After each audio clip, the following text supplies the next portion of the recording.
Hello viewers, welcome back to trend talkers. இன்று வேலூர் நடந்த கூட்டத்தில் விஜய் பேச்சு லிட்டரலி அரங்கத்தை அதிர வச்சுச்சு. சாதாரண அரசியல் பேச்சு இல்லைங்க, ரொம்ப நேரடியாக ரொம்ப உணர்ச்சியமா பேசினாருங்க. பிரிக்கவே முடியாது. எஸ், சென்சிட்டிவான சென்டிமெண்ட், அது சென்சிட்டிவான சென்டிமெண்ட்.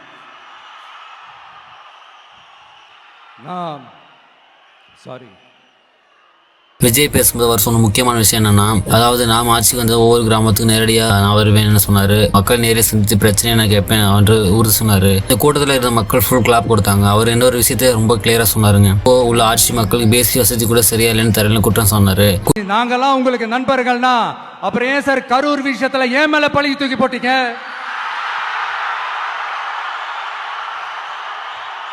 உங்களுக்கு மனசாட்சின்னு ஒண்ணு இருந்தா அப்படி பேசிருப்பீங்களா?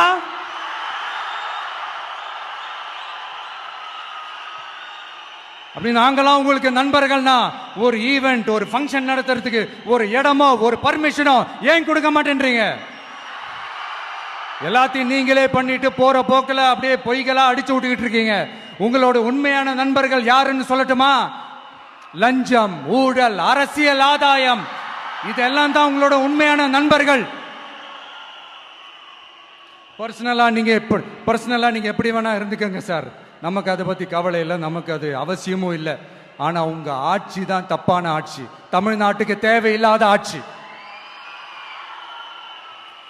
குறிப்பாக டிரான்ஸ்போர்ட், ஹாஸ்பிட்டல், வேலைவாய்ப்பு இவைகள் நிறைய குறை இருக்குன்னு பாயிண்ட் அவுட் பண்ணாரு. இந்த எலெக்ஷன் சாதாரண எலெக்ஷன் இல்லைன்னு சொன்னாரு. இது மக்களின் எதிர்கால தீர்மானிக்கும் எலெக்ஷன் அவர் கூறினாரு. இது அதிகாரத்துக்கான போராட்டம் இல்லை, மக்களுக்கான போராட்டம் அவர் சொன்ன லைன் ரொம்ப வைரல் ஆச்சு. பெண்கள் பாதுகாப்பு பற்றியும் அவர் பேசினாரு. பெண்கள் மற்றும் குழந்தைகள் பாதுகாப்பு தான் முக்கியம், அதுக்கு ஸ்ட்ரிக்ட் லா கொண்டு வரணும் என உறுதி கொடுத்தாரு. சேஃப் தமிழ்நாடு உருவாக்க என்றாரு. பாலிடிக்ஸ் ஹானஸ்ட்ல இருக்கணும், கரப்ஷன் இல்லாம இருக்கணும் என்று கூறினாரு. மக்கள் நம்பிக்கையோடு வரணும் என்று சொன்னாரு. விஜய் பேசும்போது கிரௌட் ரியாக்ஷன் கூட ரொம்ப இன்ட்ரெஸ்டிங்கா இருந்துச்சு. ஒவ்வொரு டயலாக்கும் விஷுவல் கிளாப், ஸ்லோகன்ஸ் எல்லாம் மூழ்கின. வேலூர் கூட்டம் பாலிட்டிக்கல் ரொம்ப முக்கியமான சிக்னல் கொடுத்தது. இந்த கூட்டத்துக்கு அவர் ஃபியூச்சர் பிளான்ஸ் பற்றி மீண்டும் கொடுத்தாரு. யூத், வேலை வாய்ப்பு, எஜுகேஷன் இம்ப்ரூவ்மெண்ட், லோக்கல் டெவலப்மெண்ட் எல்லாமே ஃபோக்கஸ் பண்ணுவேன்னு சொன்னாரு. தமிழ்நாடு ஃபியூச்சர் பிரைட்டா இருக்குன்னு, சேஞ்ச் தேவைன்னு அவர் சொன்னாரு. ஒரு சாதாரண பாலிட்டிக்கல் ஸ்பீச் மாதிரி இல்ல, ஃபேன்ஸ் மட்டுமல்ல பொதுமக்கள் கவனிக்க ஆரம்பிச்சாங்க. அதனாலதான் இந்த ஸ்பீச் சோசியல் மீடியால ட்ரெண்ட் ஆகுதுங்க. மொத்தத்துல வேலூர் நடந்த இந்த கூட்டம் டிவிக்கு பெரிய டர்னிங் பாயிண்டா இருக்கலாம். விஜய் ஸ்பீச் கிளியரா ஒரு மெசேஜ் கொடுத்துச்சு.